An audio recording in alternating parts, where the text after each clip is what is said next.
They say hindsight is 20/20ths. If that's true, I must have been legally blind the day I married Vanessa. The sun was shining like it was getting paid by the hour, birds chirping like backup singers to a rom-com soundtrack, and there I was, standing at the altar in a tux that cost more than my car note, watching a woman walk toward me like she actually meant it. Like forever was her favorite word. I remember gripping the ring so tight in my palm that the indent lasted till the reception. My brother nudged me and whispered, "You okay?" I nodded, smiling through that queasy gut feeling that I chalked up to nerves. But here's the thing. I wasn't nervous about marrying her. I was nervous about marrying someone who always treated promises like rental agreements, temporary and easily broken. Vanessa was dazzling. One of those people who walked into a room and made everyone else look like they showed up to the wrong event. She had this way of talking that made you feel like you were the only person on earth until she found someone more interesting in the next 5 minutes. We met during a corporate charity auction. Of all things, she was auctioning off a dinner date for education awareness. I bought the date and lost the next 6 years of my life. She flirted like it was her native language, and I, like the intelligent, emotionally blind fool I was, thought I was the exception. Everyone warned me. My mom gave me that tight-lipped smile and said, "She's beautiful, honey, like a doctor telling you the tumor's got a great personality." My best friend, Darren, didn't even hide it. "She's the kind of woman who will wear white to your funeral if it matches the shoes." I laughed at the time. That laugh didn't age well. The wedding was a spectacle. Doves. Fireworks. A string quartet playing Coldplay. She made sure it was all filmed in cinematic quality, because apparently, even betrayal should have a trailer. Still, that day, I believed. I believed in love, in loyalty, in the vows we spoke while standing under a floral arch that cost $3,000 an hour. I looked her dead in the eyes and said, "I'll be with you forever," and she smiled like she meant it. Now, I realize that smile was a performance. But back then, I was just a guy, head over heels, getting played in 4K. And the worst part? The show had only just begun. The first 2 years were golden. Or maybe gold-plated. Looked like the real thing until the shine started peeling. Vanessa and I were that couple people hated to love. Brunch on Sundays, matching gym outfits, curated Instagram posts that made our lives look like a romantic comedy directed by someone with great lighting and even better lies. We hosted game nights, vacationed in Bali, toasted to anniversaries with imported champagne I couldn't pronounce. I was the stable one, the planner, the rock. She was the wild card. Spontaneous. Enchanting. Mysterious. The kind of mysterious that, in hindsight, should have been a red flag, not a turn-on. She took a job in PR for a luxury travel company. Jet-setting, client meetings, events that ran late. I didn't mind at first. I wanted her to thrive. I wanted to be the kind of husband that didn't hold her back. I learned to cook, picked up her dry cleaning, rubbed her shoulders when she said she was exhausted from being admired all day. I laughed at that line every time like a good little husband, like a guy trying to keep the magic alive. But cracks started showing in the foundation. Late nights became later. She stopped checking in. Her phone started living on silent mode, flipped upside down, screen turned away. When I asked why, she gave me the usual, "Work's been insane." And then, with a kiss that tasted like guilt, she'd say, "You worry too much." Maybe I did, but not without reason. She started calling me Logan less and Babe more generic, safe, just vague enough to be used on anyone. We stopped laughing. Conversation shrank. She became allergic to eye contact and long hugs. But here's the twist. I didn't panic. Not yet. Because when you're in the middle of a slow-motion collapse, you don't hear the beams crack until the roof's already caving in. I kept telling myself that this was a phase. Every marriage has rough patches. Maybe I needed to try harder. Be more romantic. Less predictable. So I booked us a weekend in Sedona. Private cabin. No distractions. Just us and some desert sunsets. She showed up with 2 phones. Only one rang that weekend, and it wasn't mine. Sedona. Beautiful place to be lied to. Red rocks, peaceful silence, and a wife who brought another man's phone to my romantic getaway. I didn't notice it right away. She kept it slick, always checking her messages when I was in the shower or taking a walk to clear her head. But on Saturday night, while she was in the bathroom doing her 90-minute skincare routine, her second phone buzzed on the nightstand. Not the main one. The other one. The one I wasn't supposed to notice. Buzz. Then another buzz. I stared at it like it was a bomb wired to my sanity. No name, just a number. I picked it up. Didn't open anything yet. Just held it in my hand. It was cold. Heavy. She came out of the bathroom wearing silk and that fake smile she reserved for holidays and damage control. "What's that?" she asked, way too casual. "You tell me," I said, holding the phone up between us. Her face didn't even twitch. "Oh, that's just my work phone. You know, for international clients. I've told you about that, right?" No, she hadn't. Not once. "Sure," I replied, nodding like an idiot. "You've mentioned it a ton. I just must have missed the part where your clients call you at midnight and send emojis." She blinked. A flicker of something crossed her eyes. Not guilt. Not fear.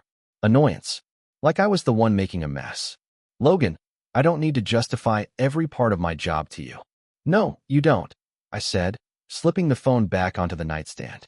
"But you might want to silence it better if you're going to keep pretending." We didn't speak the rest of the night. Her back faced me in bed like it was trained to. I stared at the ceiling, counting lies instead of sheep. The next day, I got up early. Went for a hike. Not for the view, but because I needed space to think. And I already knew what I had to do. When we got home, I started checking everything. The laptop? Password protected now. Her iPad?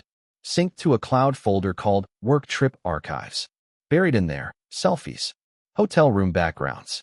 The same silk robe from Sedona. Only she wasn't alone. The guy? Well-groomed. Smug. A couple of years younger than me. Probably had one of those jobs that didn't require dress shoes or dignity. I didn't know his name yet, but his face was seared into my brain. She'd told me she was visiting her sister that weekend. Turns out, she was visiting a man who wore cologne so strong I could smell it through the JPEG. That night, I didn't confront her. Not yet. I made dinner. We watched a show. She laughed at a joke, something about betrayal, ironically. Then she kissed me goodnight like nothing was rotting between us. I smiled back, because now, I wasn't angry. I was awake, and I was taking notes. I used to think silence meant peace. Turns out, sometimes it's just the sound of strategy being born. I didn't say a word after I found those pictures. Not to her, not to anyone. I did what any decent man would do when the walls start closing in. I built a tunnel. From the outside, I was still Logan, the loyal husband who made coffee in the morning and kissed his wife goodbye before she left for meetings. The man who took out the trash and pretended not to smell another man's cologne on the sheets she claimed were freshly washed. But inside, I was a bloodhound in a suit, collecting every breadcrumb she dropped like a pro. I wasn't going to explode. No, sir. I'd seen too many guys go nuclear, blow up the house just to prove it was theirs. Not me. I wanted her to feel safe. Because people only get sloppy when they feel safe. So I cleaned up. Started going to the gym again. Bought new shirts. Polished the car. I gave her no reason to suspect a thing. And guess what? She loved it. She started smiling more, texting a little less. Even suggested a spontaneous weekend trip to Napa, which I declined with a warm smile and a fake deadline. I wasn't letting her reroute my focus. I was done chasing the version of her that only existed in wedding photos and my own denial. Instead, I chased the truth. I bought a second phone. Burner, prepaid. You know, like the one she liked. I used it to set up alerts, apps that track cloud logins, hidden folder syncs, and yes, a GPS tracker tucked neatly into the lining of her Louis Vuitton purse. Expensive spycraft, but poetic. She had given me that bag for our 5th anniversary. "I wanted you to always be part of my success," she'd said, smiling. Well, now I was. Just not the way she planned. A week later, on a random Thursday at 11:47 p.m., my burner buzzed. She was supposed to be at a client dinner.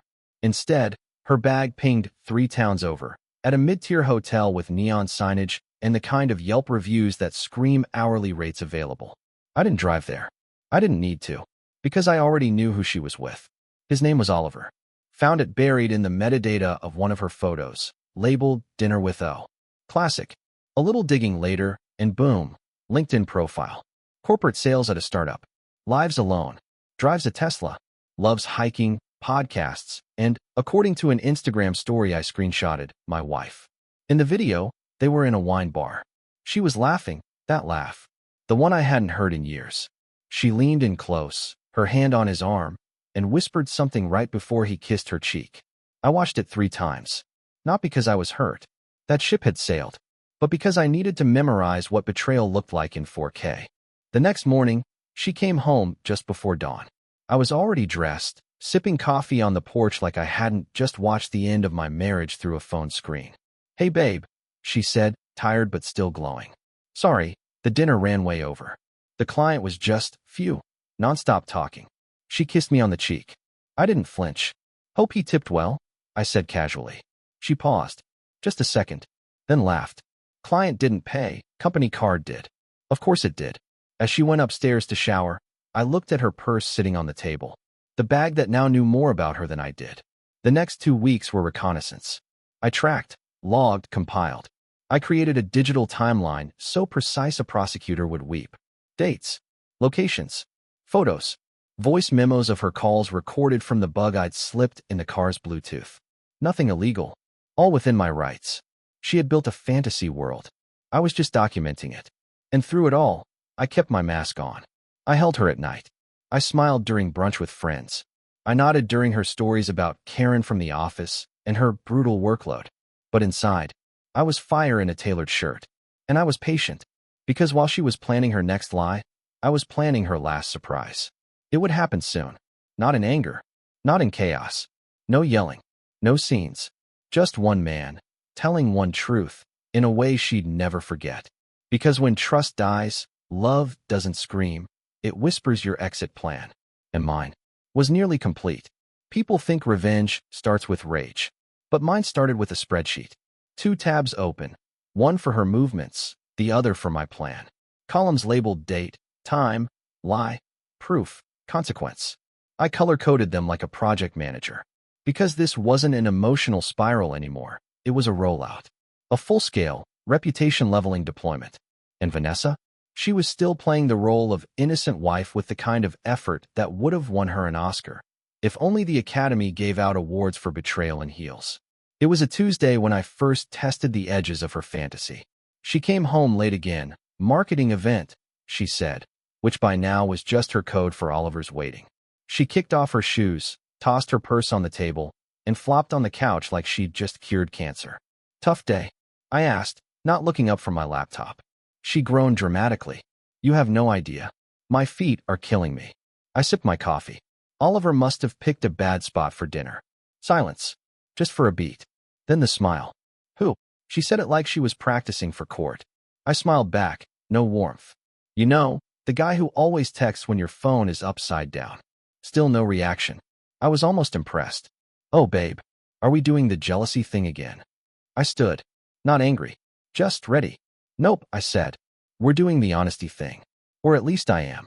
I walked to the kitchen, leaving her on the couch with that glossy, pageant-ready grin still pasted on. I didn't confront her. Not really. That wasn't the play. I just let her know, "I see you. And more importantly, I'm still here." That's when things shifted. She got cautious. Started putting passcodes on everything. Got quieter. But not cleaner. She couldn't help herself. The affair didn't stop. It just moved underground. But I had already tunneled deeper. I knew her schedule better than her assistant did.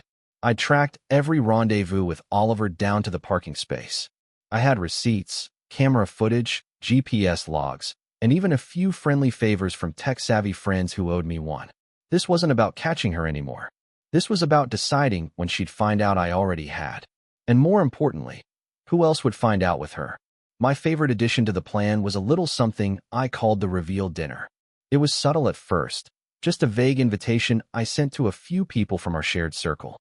Her boss, a few of her coworkers, my brother, even her parents, who adored me more than their own daughter, a fact that was both flattering and ironic. "We're planning a special evening," the invite said, "to celebrate a turning point." No lies there. She thought it was a career thing. Maybe I landed a big contract or closed a new deal. She even asked if she needed to dress fancy. "Oh, definitely," I said. "This night'll be unforgettable." The night before the dinner, I watched her scroll through dresses online. She held up a crimson one, the kind that announces, "I'm here and every man's watching." She twirled. "What do you think?" I smiled. "Perfect. Really shows off who you are." She winked. "I want to make sure you're proud of me." "I am," I said, and meant it, for the first time in months. Not because she was mine, but because she was about to make my exit so damn poetic. Now, here's something you should know. Revenge isn't satisfying because it fixes things. It's satisfying because it closes the loop. It restores the math. For months, she'd rewritten our story, erased my loyalty, my patience, my quiet sacrifice, and replaced it with her own fiction. Her world, her script. But tomorrow night, I was stealing the pin. That evening, I sat in the garage, door closed, laptop open, burner phone beside me. I reviewed the final checklist. Backup files, uploaded. Email scheduled. 7:30 p.m., precisely when dessert is served. Printed evidence, packaged and sealed. Voice recordings, queued on the Bluetooth speaker. GPS logs and date-stamped photos, attached to a slideshow marked, Our Journey. It was almost elegant. I wasn't looking for applause. I wasn't even looking for a reaction. I just wanted truth in the room. You know what they say, if you're gonna burn a bridge, make sure they all see the smoke. Vanessa went to bed early that night. Big day tomorrow, she murmured, curling into me like she hadn't shattered every promise in our vows. I held her gently, not out of affection, but finality. Because tomorrow, I wasn't just leaving. I was leaving her, in front of everyone she thought she had fooled. The night of the dinner, everything was polished. The cutlery gleamed. The wine breathed in glasses that hadn't been used since our wedding registry. The table was long, candles set in gold holders, napkins folded like little secrets. Vanessa looked radiant. She wore the crimson dress, the one I'd complimented the night before. Hair pinned up, a subtle necklace I bought her on our second anniversary dangling like punctuation. She walked through the living room like she owned the night. I'm still not sure what this dinner's about, she said, applying one last layer of lipstick by the hallway mirror. I met her eyes in the reflection. It's about closure. She turned to me with a small laugh. What? You're retiring? In a way. The first guests arrived at 7 p.m. sharp. Darren, my brother, and his wife. He gave me a firm pat on the back, and that look. You sure about this? I nodded once. Then came her parents, Elaine and Martin. Elaine brought a pie, naturally. She always defaulted to baking when something felt off. Maybe she smelled the storm in the air. And then the others. Her coworkers. Her boss.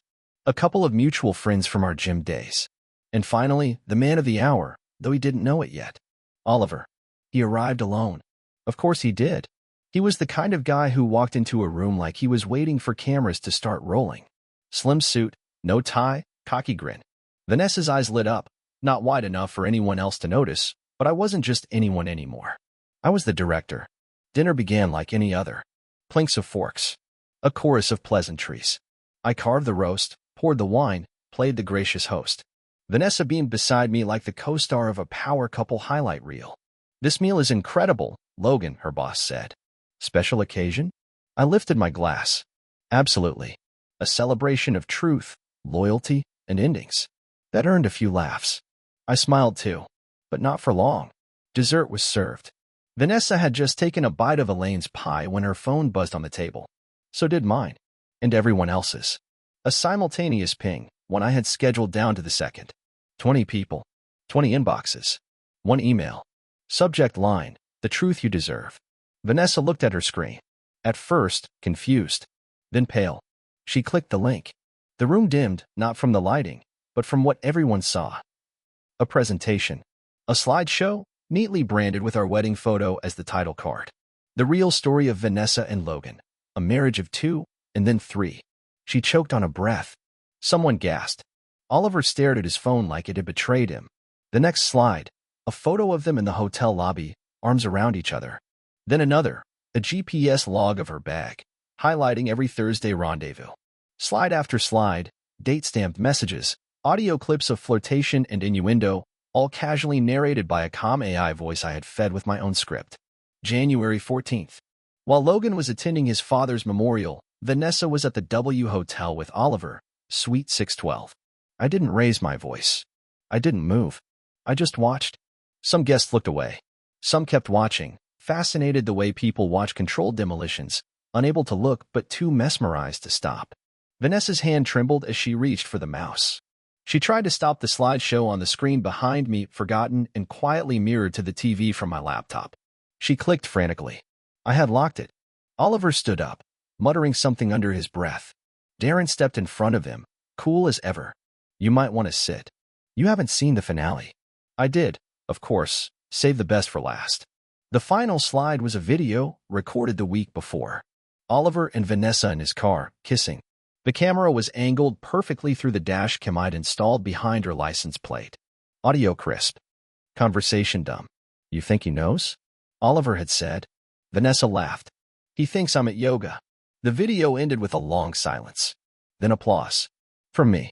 Just one slow, sarcastic clap. Vanessa, I said softly. You were right. This night is unforgettable. She stood, stunned. Her eyes were wild, searching for somewhere to run that didn't exist. Logan, she whispered. We can talk about this. I looked around the room. Anyone here think I should stay married to her, raise a family with this kind of honesty? Silence. Except for her mother, who began crying into her hands. Vanessa stepped toward me. I made a mistake. No, I said. You made a decision. Over and over again. Oliver was already walking to the door. No goodbye. Just retreat. Don't worry, I said after him. You two can have each other now. I turned back to Vanessa. Just one thing left. I pulled out a folder and placed it on the table in front of her. Divorce papers. Signed, dated, finalized. I filed 3 days ago. The rest of this. I nodded to the room. Just a formality. Then I turned to the guests and smiled. Dessert's still on the counter if anyone's hungry. I'll be moving out tonight. And I left. The house. The lies. The woman who thought she'd always be one lie ahead of me. She wasn't. She never was. The next morning, my phone blew up like I just won a reality show. Missed calls, voicemails, texts. Vanessa. Please call me. I need to explain. Her mom. You humiliated her. That was cruel. Darren. Legend. I didn't reply to any of them. I wasn't interested in apologies, explanations, or guilt trips. Especially not from the woman who'd turned, I love you, into a punchline with lipstick. Vanessa tried to stop the bleeding the only way she knew how, denial, deflection, and eventually, desperation. She sent flowers, emails, even a handwritten letter, like we were in some wartime romance novel. She said she was confused, said it wasn't serious, said it didn't mean anything. It meant everything, because it showed me exactly who she was when she thought I wasn't watching. Her boss fired her the following week. Apparently, when your career is built on managing image, getting exposed in a living room PowerPoint isn't a good look. Oliver went dark. His company bio disappeared. Word is, his wife, didn't know he had one, found out the same night. I never spoke to him. Didn't need to. I wasn't chasing closure. I was walking away from wreckage with my head held high. You'd think life after an explosion would be chaos, but actually, it was calm. Quiet mornings. Real conversations with real friends. My phone didn't buzz with lies anymore. The air in my apartment was still, like a song had stopped playing and finally let me breathe. I started journaling, not because I'm deep or poetic, but because there was too much in my head not to write it down. Not rage. Not self-pity. Clarity. I even went on a date. Eventually. It wasn't magic. It wasn't fire and poetry. But it was honest. That was more than I'd had in years. I'd be lying if I said there weren't nights when I replayed the slideshow in my head. Not to relive the pain, but to remind myself that I survived it. I chose not to be the man who begged, who screamed, who broke. I became the man who walked away on his own terms. Vanessa showed up at my new place 3 months later. No warning. No text. Just her, standing at my door in jeans and that same perfume that used to mean come closer. Now, it meant keep your distance. I just want to talk, she said, clutching some imaginary script in her head. I think we already did, I replied, leaning on the doorframe. I didn't fight for us, she said. I was scared. I panicked. But I still love you. I tilted my head. Do you? Or do you just hate losing? She didn't answer. That was her problem. Always thought silence was a strategy. I'm not angry anymore, I said. You don't get to own that version of me. She stepped closer. I'm not asking to come back. I want you to know I regret everything. I nodded slowly. I know. Then I closed the door. Not fast. Not loud. Just firmly enough to make it clear. That chapter was over. People always ask what revenge really feels like. Truth? It doesn't feel like fireworks. It doesn't taste like victory. It tastes like still water, clean, cold, and necessary. It's knowing that the person who lied to you has to live in a world where you told the truth. Publicly. Precisely. Without screaming. Without breaking a sweat. Cruel revenge isn't what you do to someone. It's what you no longer do for them. I don't think Vanessa ever truly loved me, not in the way that matters. She loved the idea of being loved. She loved applause, attention, escape routes with good lighting. And when the mask slipped, I didn't rip it off. I let her wear it until it cracked on its own. Today, I sleep better. Not because I won, but because I didn't lose myself trying to save something that never existed. And if she ever tells her side of the story, I hope she gets it right. I hope she says, "He didn't scream. He didn't cry. He just made sure I'd never lie to him again." Because sometimes the most brutal revenge isn't fire. It's leaving ashes exactly where they belong.